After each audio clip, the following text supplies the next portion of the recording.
Here's Chuck Fletcher, Minnesota Wild general manager, who pulled off the trade, acquiring Martin Hansel and Ryan White yesterday. Chuck, congratulations on the deal, first place team. How long have you been talking with John Chaika working on this deal? Off and on for probably close to 6 weeks. I believe John and I first spoke sometime in mid to late January, just to, kind of get a sense of what each team was looking for. And it's really been over about the last 7 to 10 days that the deals come together. And I would say most of it was probably there, last week, about a week ago. And then yesterday we just kind of tweaked it a little bit and they made the decision to pursue our offer. So it was great. It's great to complete it, especially a few days before the deadline, and to know that we've been able to fill a couple holes we were looking to fill and not have to go right, sweat it out right down to the deadline. So this has been great. So are you done now? I'm trying to find our cap guy to see if I have any money left. I don't know. We don't have any draft picks left. I know that, so I'm not sure if we have any dollars left either. But we'll take a look. I think our depth is a little bit better. We may want to look at the back end a little bit to see if we have enough depth there. I think we have at least 9 guys we think can play, and so I would say we're most likely done. But I guess we'll see what happens here the next couple of days. Now, Martin Hansel's a really good player on a team that isn't going to make the playoffs. What especially do you need expect from him on a team that is going to expect it to make the playoffs and is hoping to take a run at the Stanley Cup? I think we're just looking for Martin to do the same thing same thing he did for the Coyotes and Dave Tippett. That's just be a big, strong centerman that's hard to play against. He's a guy that can play on the power play. He can kill penalties. He's very good in the face-off circle. He can chip in offensively, but just the size and strength through the middle. He plays with an edge, and I think the fact that we can have Martin and line him up with Koivu, Stahl, and Haula down the middle should give us very good depth at center, and hopefully the ability to match up against the top teams in the West. Chuck, we know that this was a player, arguably the most sought-after player on the rental market anyway, at the deadline. And, I thought you had a nice comment last night where you mentioned that there's a double benefit. You get him and some of your rivals don't. Did you have any sense of maybe the bidding that was going on elsewhere during your discussions on Hansel and, if other teams were close to getting him at the same time? You don't. And obviously John Chaika in Arizona is going to, not be completely forthcoming and things like that. So he's trying to get the best deal he can. And he did a great job, by the way, getting 3 draft picks out of us. But you don't, but you just assume. You look at teams, and I believe almost every team in the league could use another big centerman. It's just a question of whether you have the assets to pay the price or you can find the right fit. But, our assumption was several teams reached out and we were willing to pay a certain price to get him, and thankfully we did. Now, what about signing beyond this season? Is there any indication there's any interest on one or both sides as far as that goes? I mean, where might that be at? Oh, it's nowhere yet. We're just really focused on this year, and we have some UFAs. Obviously, both Martin and Ryan are UFAs. We also have RFAs in Granlund and Niederreiter. There's an expansion draft, and there's also the specter of a flat cap scenario looming out there too. So there's going to be a lot of things to contend with this summer. We're just hoping we can have a long run this spring and try to win some hockey games here and have some fun. And but obviously there'll be a lot of work this summer. But we're open for anything, and but there's a long way to go yet. Chuck Fletcher is with us, the general manager of the Central Division leading a Western Conference best Minnesota Wild with 84 points, trying to hold off the Chicago Blackhawks with Darren Millard, Gord Stellick, and Chris Johnson. There's some teams that build towards this, and then there's some teams that just burst onto the scene, and you're kind of in the middle of that. I don't want to characterize it as this is your shot with the way that you've taken your approach here, but how would you sum up what you've done compared to where you are in the standings and contending for a Stanley Cup? Well, I think the best way to put it is we've never had 84 points at this juncture of the season. Again, there's a quarter of the season to go. It's the toughest part of the season. It's going to be a grind. There's a lot of great teams in the West and throughout the league. So we're not assuming anything other than we've never been this high in the standings at this late in the season. So why not? Why not take a shot at it? Who knows? Who knows where we'll be next year or the year after? I mean, we think we have good players and we think we can continue to be a competitive team, but you just don't know. There's too much uncertainty. There's too much parity.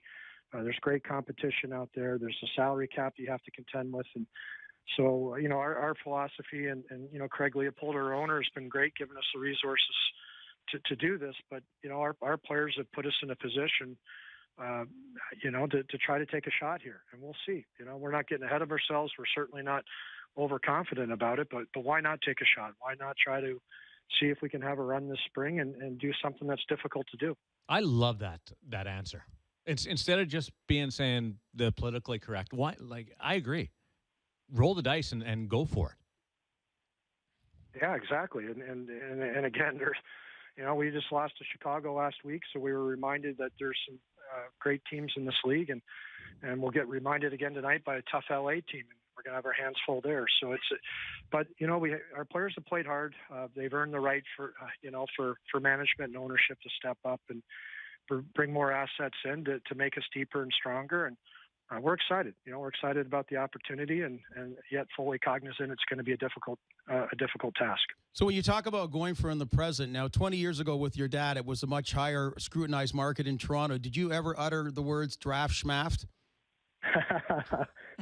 No, but our amateur scouts aren't taking my calls today. But it's in all honesty, it's pretty difficult. I talked to one of our scouts, Paul Charles, last night, and I'll talk to a few more today. But you scout all year. You're on the road for 5-6 months, and on basically March 1st, your GM pulls the first round pick away from you, and that's kind of the focal point of the year. These guys work all year for 2 days of the draft, and that first rounder is sort of the crown jewel, and it's difficult. I don't certainly take that decision lightly, but I think they're good soldiers. They want to win as badly as we do, but it's not a lot of fun when you take those picks away this late in the year. But that pick could be 29th, 28th. So is that the way you looked at it? That it's not as valuable as a traditional first-round pick in the past? I've heard that logic a little bit. It's a weaker draft year, and you're picking later, and there's just I guess I just always believe that in the first round you can find a player, and and looking at this year's first round, at least our group, we felt that every team in the first round will get a good player. I think it thins out a little bit. Maybe in the third, fourth, fifth round, you don't have quite the same caliber of player that you may have some other years. But the first round it's always fun to be in there and take a chance. And we all like to think we can find that one guy that maybe somebody else misses. I mean, that's the great thing about scouting, and that's what makes all the guys go out and keep looking for players every night. Chuck, given that you may have recused yourself from the action now on Wednesday, do you think we're going to have anything to talk about? Do you think the other managers are going to be out there giving us some trades still leading into the deadline?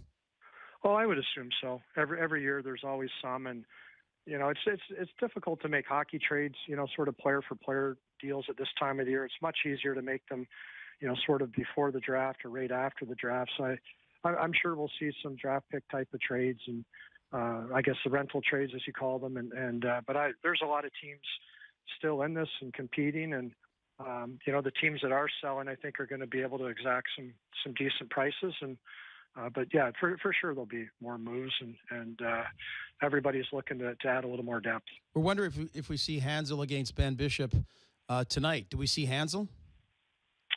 Yeah, hopefully he's in the air flying here. He and Ryan White, and we're hopeful that barring something unforeseen that they're playing tonight, and that's the goal. They were both excited to get here. Arizona had Saturday off, and they didn't play last night in Arizona's game, so they've been had 2 days to rest after a back-to-back last week, and I know they're both excited to get playing.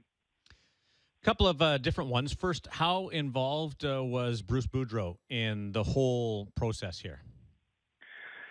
Bruce, I always involve the coaches. If you're going to trade for a player, you always want to make sure the coach is going to play him. I've made that mistake before where I traded for players that the coach said, well, I don't even like that guy. I'm like, ooh, I guess I better involve the coach next time. But, Bruce certainly gave me his wish list in terms of the types of things he felt we needed to improve, and the types of skills that maybe we needed a little bit more of. And he was very excited about the trade, but he's not up in the room with us talking trades every day. But certainly, we value his input and want to make sure that the players we bring in are players he's comfortable playing. And our dads, our moms are always our dads and our moms, whether or not we're working with them or it appears in certain ways. Did you talk to your dad? And what was his reaction on this big deal? Yeah, a little bit. He's still with the Maple Leafs, so you're always a little bit careful there. But no, you're not. Are you really? That's the political answer, right? No, he's always got great insight. He knows our team pretty well, and he's always willing to, if I ask him a question, to provide proper guidance. So he's a very intelligent hockey guy, but yeah. And there's other people sometimes too around the league you can tap into from time to time for insight. Teams that probably won't be competing for the same player, and I'm always trying to get insight on players, particularly what they're like away from the rink, and so you often do a lot of digging. You had a great run of publicity when your team came through Toronto earlier this year, and those pictures with yourself and Will, your nephews Will and Owen, and on Hockey Night in Canada. This is going to top that, and I'm sure that they're pleased with what you've done. Congratulations, and good luck as the stretch drive comes. And don't be afraid to reach out to us via text or give us a call on Wednesday just to keep us honest. Oh, sure, Darren.